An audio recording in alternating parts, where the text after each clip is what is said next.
What did it feel like doing menial jobs in the UK?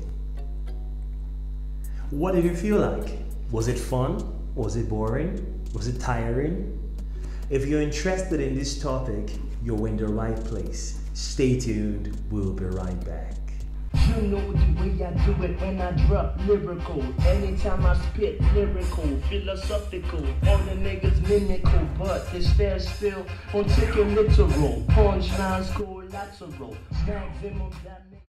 So, like I said from the introduction, what did it feel like doing menial jobs in England? Because I studied and worked in England, which is one of the countries in the United Kingdom. Now, I worked in a factory and a warehouse. So I worked in a factory and a warehouse. I worked for Randstad, which is a logistic outfit that gets work or gets outsourced work from TNT. TNT is a logistic company like FedEx, like DHL, and those other kind of companies. When I got to England, I think it took me a month before I got this job with Randstad. It was a friend of mine, a Nigerian guy, who introduced me to a Ghanaian guy, who in turn introduced me to an English guy, a white guy. Now, let's call the English guy Joe. For the sake of this story, let's call him Joe. Joe had a sister, okay, who had a relationship with the recruitment manager at Randstad. So the recruitment manager at Randstad was laying pipe to Joe's sister. Just to keep this video PG rated, if you know what laying pipe is, you know what it is, okay? Yes. Exactly, that's what it is. Okay, so Joe already had a guaranteed spot to work in the warehouse. Now, Joe did us a favor. So Joe told the recruitment manager that if I have a guaranteed spot already, then you have to hire these 3 guys. So we're 3 black guys, 2 Nigerians, 1 Ghanaian. So that was how we got in and started working in the warehouse that belonged to Randstad. Now, the warehouse was located in Moreton Park. Moreton Park was 10 to 15 minutes away from Park Avenue. The campus of the University of Northampton that I was studying was at Park Avenue. The University of Northampton had 2 campuses. Now, I use the word had because the University of Northampton has moved to a different site. So they had 2 campuses, one at Parkview and the other one was in town. I think it was called the Avenue campus. Every night by 9 p.m., you need to realize that my lesson finishes, or my lessons finishes at 7 p.m. I get back to my dorm, have dinner, or go to the gym. Sometimes I have time to take a nap, sometimes I don't. I get out to the bus station and meet up with my colleagues, the Nigerian guy and the Ghanaian guy, and sometimes we take buses, or we take a bus to Moreton Park to start work. Sometimes we start walking, so sometimes we start walking by maybe 7:30 or thereabout, and we walk to Moreton Park to start our shift. Okay, so at the start it was just a job. I was happy. Nigerian boy in England who has a job earning money, even though it was minimum wage and the salary was very poor, but I was happy. But I went from being content and happy to being discontent and feeling very inadequate, because I was working from 9 p.m. all the way to 5 a.m.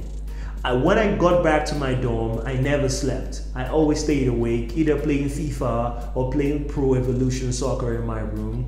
When I'm done, I go to the gym and I work out in the gym just to stay awake and not to fall off.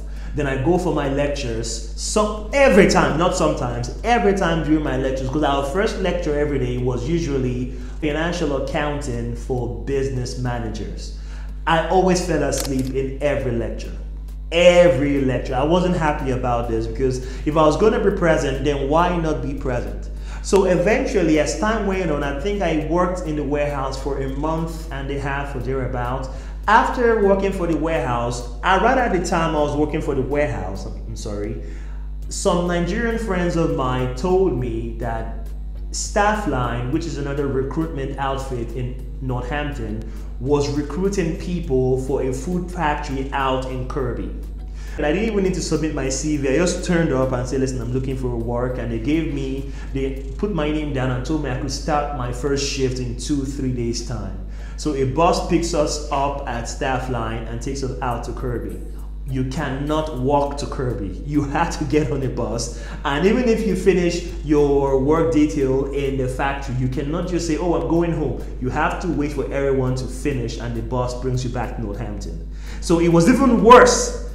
In fact, compared to the Randstad warehouse, the factory, the food factory in Kobe was hell. It was at sub-zero temperature because it was food and it had to be maintained in the processing stages, parceled up, sealed up, and sent to all the retail chains and grocery stores around England. So it was very cold. I remember one time, for some strange reason, I forgot my jacket. I was only with a sweater. I was cold. It was horrible. And working long shifts while standing was horrible. And what I had to do for the food factory was, say for example, we're making a salad.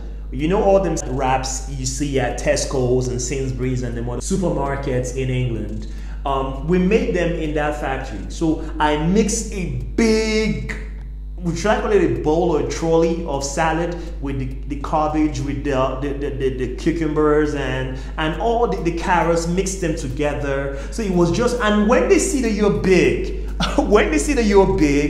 they think, oh, he's big, he can handle it. So you're cold, you're stressed out, you've just finished working a shift in the warehouse and you're working another shift in the factory. It was hell. It was horrible.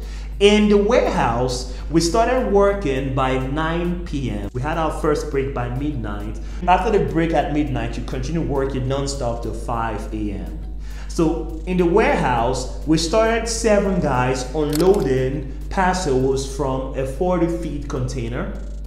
Then when they found out that we're getting better, they dropped us from 7 to 5 guys. 40-feet container being offloaded by 5 guys.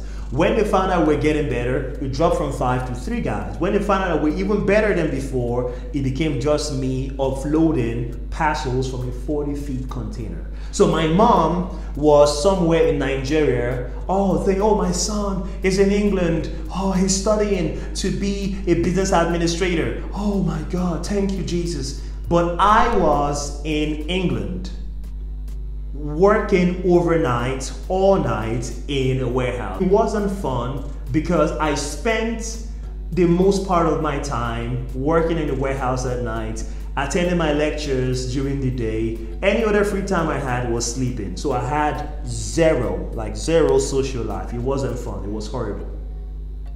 It was horrible, guys. So eventually my discontent grew to enormous proportion and I had to start looking for alternative. Now, if you want to know how I was able to get a desk job in England, a video is going to pop up there. You can pause this and watch that, or you can finish this and get to that one, okay? So this was how it felt like working in a warehouse and in a factory, which are both menial jobs in England. It wasn't cool, it wasn't fun, it was horrible. And I do not want you guys to go down that path. Okay, it's not fun at all. Maybe you might want to try it out. Good, of course, enjoy.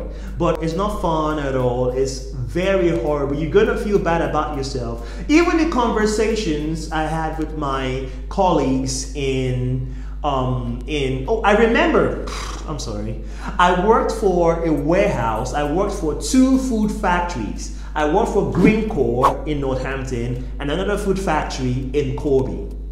And what I found out was there are more black people, Indian people, and Eastern Europeans in the food factory. So people from Lithuania, people from Poland. So when you want to have conversations about uni, about politics, about future ambitions, these people don't share the same kind of value system. So they want to talk more about the hustle. Oh, this other warehouse is recruiting. Oh, this other food factory is recruiting. And I just didn't want to hear this kind of conversation or have this kind of conversation. So eventually I had to leave this employment in search of something better. Even when I left the employment, my recruitment manager kept calling me. Oh, we're going to increase your salary. Oh, come, we're going to send a car to pick you up. I never even knew my salary was negotiable. I didn't even know that I could negotiate my salary. I didn't know I could get it higher. But when I was out and I didn't want to go back, okay? So guys, I want to believe that this video was helpful to someone out there.